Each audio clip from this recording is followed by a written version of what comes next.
ക്ഷേത്ര വാർത്തകൾ നിങ്ങളിലേക്ക് എത്തിക്കുന്നു ക്ഷേത്ര ന്യൂസ്. ഇപ്പോൾ തന്നെ സബ്സ്ക്രൈബ് ചെയ്യൂ. ശ്രീരാമജയം. തിരുവില്ലാമല ശ്രീ വില്ലുവാതിരിനാഥ ക്ഷേത്രത്തിന് ചുറ്റും കൊച്ചിൻ ദേവസ്വം ബോർഡിൻ്റെ നേതൃത്വത്തിൽ ഫയർ ഹൈഡ്രൻ്റ് സ്ഥാപിക്കുന്ന ജോലി ഏകദേശം പൂർത്തിയായിട്ട് ഇരിക്കുകയാണ്.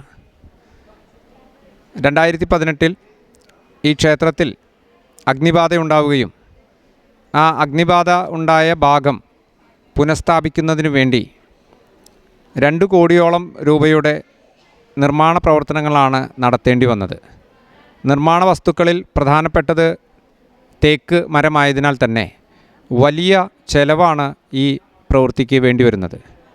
ബാക്കി ക്ഷേത്രഭാഗങ്ങൾ കൂടി പുനരുദ്ധരിക്കുമ്പോൾ കോടിക്കണക്കിന് രൂപയുടെ മരവും അനുബന്ധ വസ്തുക്കളും കൂലിച്ചെലവും ഇതിൻ്റെ പുനരുദ്ധാരണത്തിന് വേണ്ടി വരുമെന്നുള്ളത് കൊണ്ട് തന്നെ ഇത്രയും ചെലവഴിച്ച ഭാഗങ്ങൾ ഇനിയൊരു അഗ്നിബാധയോ മറ്റോ ഉണ്ടാവുകയാണെങ്കിൽ ഏറ്റവും എളുപ്പത്തിൽ ക്ഷേത്രത്തിൻ്റെ എല്ലാ ഭാഗത്തേക്കും നമ്മളെ ഫയർഫോഴ്സ് ഉപയോഗിക്കുന്ന തരത്തിലുള്ള ഹോസും അനുബന്ധ പൈപ്പ് ലൈനും ഉപയോഗിച്ചുകൊണ്ട് പെട്ടെന്ന് തന്നെ വെള്ളം എത്തിക്കാവുന്ന തരത്തിലുള്ള ഒരു ഫയർ ഫൈറ്റിംഗ് സിസ്റ്റമാണ് തിരുവില്ലാമല വില്ലുവാതിരിനാഥ ക്ഷേത്രത്തിന് ചുറ്റും സ്ഥാപിച്ചിരിക്കുന്നത്.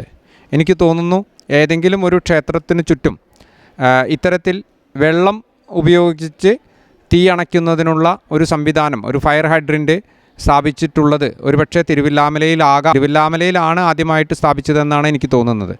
മറ്റെവിടെയും അത്തരത്തിൽ സ്ഥാപിച്ചതായി എൻ്റെ അറിവിലില്ലാത്തത് കൊണ്ടാണ് ഈ ഒരു fire hydrant fire fighting system സ്ഥാപിക്കുക വഴി ഇനിയൊരു അഗ്നിബാധയെ എളുപ്പത്തിൽ അങ്ങനെ ഉണ്ടാവുകയാണെങ്കിൽ പോലും അതിജീവിക്കാൻ കഴിയും. അതോടൊപ്പം തന്നെ ക്ഷേത്രത്തിൻ്റെ മറ്റു ഭാഗങ്ങളും ഈ സിസ്റ്റം ഉപയോഗിച്ച് നമുക്ക് വൃത്തിയാക്കുന്നതിനും ഇടയ്ക്കെപ്പോഴും വൃത്തിയാക്കുന്നതിനും ഏറ്റവും എളുപ്പത്തിൽ സാധിക്കുമെന്നുള്ളതാണ് ഇതിൻ്റെ പ്രത്യേകത.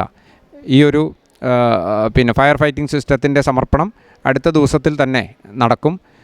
ഇത് സ്ഥാപിച്ച കൊച്ചിൻ ദേവസ്വം ബോർഡിനോടുള്ള നന്ദി തിരുവില്ലാമല ദേവസ്വം ഈ അവസരത്തിൽ അറിയിക്കുന്നു. ക്ഷേത്ര വാർത്തകൾ നിങ്ങളിലേക്ക് എത്തിക്കുന്നു ക്ഷേത്ര ന്യൂസ്.